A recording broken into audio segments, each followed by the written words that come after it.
Kaya pala ganito ang naging resulta ng kapalaran ko. Kasi alam ng Diyos na kaya ko. Sa edad kong to, napagod na akong magmadali. Kaya lahat ng ginagawa ko ngayon, ini-enjoy ko na lang. Siguro sa dami na rin ng aking pinagdaanan, napagtanto ko na ang buhay ay mas malawak at mas mahiwaga pa sa mga problemang dumarating sa buhay natin. Tumatanda na tayo, baka sa kakahabol natin sa masagana at maayos na buhay, ay hindi na natin na-enjoy yung buhay. Baka nabubuhay na lang tayo dahil nape-pressure tayo sa sasabihin ng ibang tao.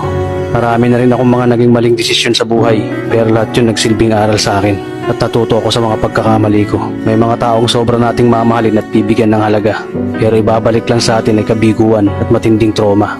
Kaya wag nating lilingunin ng mga taong tulad nila dahil mas payapa kapag hindi ka na interesadong malaman pa kung ano pang balita sa kanila. At wag mong idepende ang sarili mo sa kahit kanino.